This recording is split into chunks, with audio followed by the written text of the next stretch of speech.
Instituto de Estudios para la Paz y la Cooperación presenta.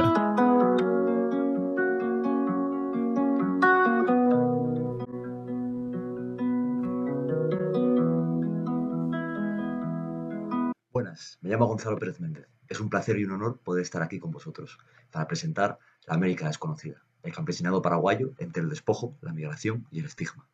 Si nos preguntan por los derechos humanos en el Cono Sur, seguramente pensemos, mirando atrás, en Videla o Pinochet. Una visión más actual nos lleva a los feminicidios en Brasil y Argentina. Pero por el camino nos dejamos Paraguay, esa isla rodeada de tierra, como la llamó Roa Bastos. La mediterraneidad guaraní es un silencio político y académico. Podría pensarse que nada sabemos porque nada ocurre. Pero es el tercer exportador mundial de soja y el noveno de carne, un milagro económico que ha apuntalado la credibilidad financiera del país. Tras estas cifras macroeconómicas hay un permanente despojo, con implicaciones paramilitares y del narco. Una acumulación por desposesión que lleva décadas vaciando el Paraguay rural, llevando a muchos campesinos a los cinturones de pobreza de Asunción. Este fenómeno no es desconocido para el conjunto de Latinoamérica, pero en pocos lugares se manifiesta con tanta brutalidad. Según los informes de Oxfam, Paraguay es el país del subcontinente con un reparto de la tierra más desigual, seguido muy de cerca por Colombia. Que no nos extrañe que en ambas coordenadas nos encontremos con luchas campesinas, a veces armadas. El EPP es una guerrilla muy pequeña comparada con las FARC, pero ha producido un impacto considerable en la vida política nacional, más aún teniendo en cuenta que apareció a finales de los 90, en un momento histórico que aparentemente da por terminadas estas experiencias en América Latina. Paraguay ha sido desde hace mucho un país de migrantes. Como ocurre con Colombia, el sujeto no es homogéneo y a menudo la migración económica y el refugio político se entrelazan. Téngase en cuenta que no todo refugiado tiene estatus de refugiado. La tendencia migratoria más fuerte, la contemporánea, se inicia a mediados del siglo pasado, entre la guerra civil y el comienzo de la dictadura de Stroessner, el régimen unipersonal, por cierto, más longevo del continente. Argentina ha sido el destino tradicional, uno que se mantiene, pese a que España ya le sigue desde los 90 como segunda opción. Con todo, frente a la diversidad de los llegados a Argentina, en nuestro país se aprecia una migración más claramente económica. Hay explicaciones de orden práctico. Desde el 11S los aeropuertos se han convertido en un espacio hipervigilado y hostil para quienes enfrenten algún tipo de orden de captura o extradición. La porosidad de la frontera argentina, sin embargo, permite cruzar al viejo estilo. Esta porosidad también es cultural. En Corrientes y Misiones, por ejemplo, se habla guaraní. Como reza este congreso, no podemos caer en una lectura abstracta de la inmigración.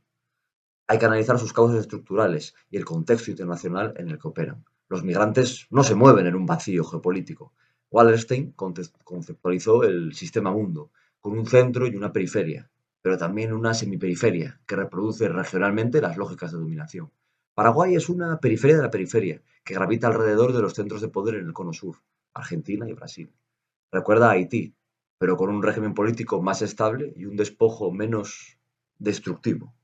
Ambos países alumbraron tempranos procesos revolucionarios en el siglo XIX, que fueron más allá del contenido liberal oligárquico de las independencias, el gobierno del doctor Francia y la revolución de los esclavos. Este pecado original los acompaña hasta hoy. Al final, los primeros han sido los últimos. Desde Stroessner, Paraguay está más en la órbita de Brasil que la de Argentina. La emigración es inseparable del expolio de tierras de los hacendados brasiguayos. Un ministro de Bolsonaro afirmó que Paraguay es el estado más rico de Brasil.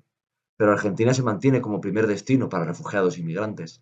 Hasta Milei, la política de Buenos Aires ha sido ambivalente, especialmente en los gobiernos kirchneristas, que han querido presentarse como un campeón de los derechos humanos y efectivamente mantuvieron el asilo para varios refugiados políticos. Pero también permitieron la extradición en 2008 de los 6 campesinos paraguayos, sindicalistas víctimas de un montaje policial que los vinculó al EPP. La retórica kirchnerista de los derechos humanos había quedado subordinada a las exigencias del Washington en antiterrorismo. Este caso marcó una ruptura en la tradición de asilo del país, si bien aún se evitarían otras extradiciones, como las del chileno Galvarino a Pablaza. Pero incluso un nacional, Facundo Molares, estaría en 2021 a punto de ser entregado al Estado colombiano por su anterior militancia en las FARC, ya amnistiada por un proceso de paz. El viejo peronismo también fue ambivalente con los que huían de Stroessner. Aunque no extraditaba, cooptaba conspiraciones que luego eran saboteadas. Salvando las distancias, puede recordarnos a la ambigüedad española con el Sáhara. Pero todo ello descansa sobre las propias contradicciones del imaginario argentino, que se percibe como un país de inmigrantes, crisol de razas, pero lo hace pensando aún en los europeos del pasado, mientras asocia a los actuales migrantes paraguayos al crimen y el desempleo. La argentinidad construye así su alteridad en este norte del sur. Hay que puntualizar que Paraguay es una democracia formal que en la práctica no respeta el Estado de Derecho, con una altísima represión política y que funciona sobre el clientelismo del Partido Colorado. Una refugiada nos contó el choque cultural al ver las masivas marchas en Argentina, donde la protesta social está naturalizada en la vida política. En Paraguay, este clima tan represivo ha condicionado la percepción popular de una guerrilla de por sí nebulosa como es el EPP.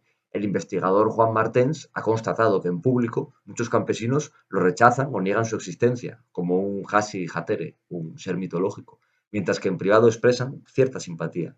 Entre falsos positivos y ataques paramilitares, el tabú da paso al estigma, centrándose no ya en los guerrilleros, que son invisibles, sino en su entorno. En Paraguay las familias son extensas. Buena parte del EPP procede de las mismas redes familiares, como fenómeno muy localizado en el territorio. Los parientes que nos echaron al monte han sido estigmatizados y perseguidos. Es la misma historia de los maquis aquí. Así, buena parte de las Villalba huyó a Argentina.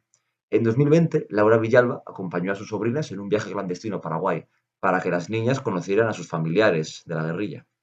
Eran Lilian, María del Carmen y Lichita. Esta última, hija de la guerrillera Carmen Villalba, y de hecho nació en la cárcel. El campamento en el que se encontraban fue atacado. El ejército paraguayo asesinó a Lilian y a María del Carmen y desapareció a Lichita. Su tía Laura fue encarcelada con una condena de 31 años. Se inició entonces una campaña internacional, llevando quejas a la ONU, cuyo Comité de los Derechos del Niño ratificó este año la condena al Estado paraguayo.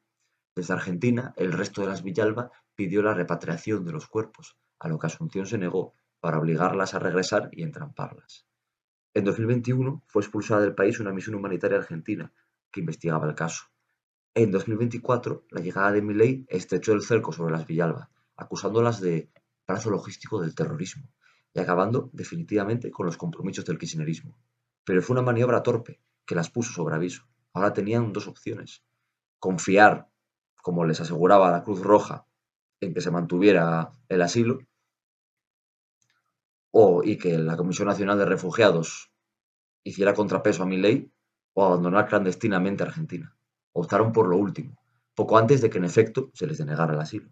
Es decir, una solución pragmática y, si se quiere, de acción directa ante la incertidumbre de los trámites legales. Leonardo Bertolacci, refugiado italiano, ex miembro de las Brigadas Rojas, sí prefirió esperar los trámites y este verano ha sido extraditado. En el caso Villalba fue imprescindible la solidaridad de las organizaciones populares argentinas, más que las ONGs propiamente dichas. Era una operación compleja que implicó mover a más de una decena de personas, la mayoría niños. Venezuela los terminó acogiendo. Miriam Villalba nos contaba que el Estado paraguayo no creía que lo lográramos. Nosotras, mujeres y encima pobres. Este es el estigma múltiple que han sufrido las Villalba. Terroristas, paraguayas, mujeres, campesinas, y han sabido darle la vuelta para sobrevivir.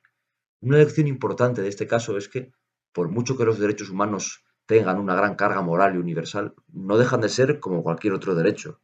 Se ejercen o no existen. Bajo el texto siempre está la dialéctica. Nada está escrito en piedra.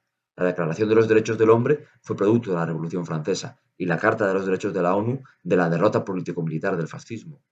Si hablamos de refugiados pedidos en extradición, asistiremos en cada caso a un juego de fuerzas, de presiones, de relatos.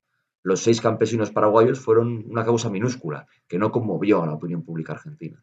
Aquel chileno, Galvarino Pablaza, sí lo hizo, pues era un antiguo luchador contra Pinochet. Facundo Molares también conmovió. Ninguno de los dos fue extraditado, porque la presión popular, léase, las organizaciones populares, forzó al kirchnerismo a no hacerlo. Cuando no hay este margen de actuación sobre las instituciones, no es extraño que los condenados de la tierra busquen salidas de emergencia, o peor, armas.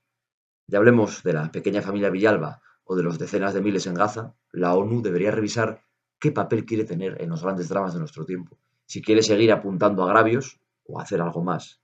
En todo el mundo es fácil acusar a los condenados de la tierra de indocumentados, prófugos, terroristas, campesinos, cocaleros, pandilleros, prostitutas, pero ¿por qué iban a confiar en unos principios internacionales que rara vez han salido del papel? Sin esta autocrítica, nunca veremos la paz en el mundo. Gracias. Con la colaboración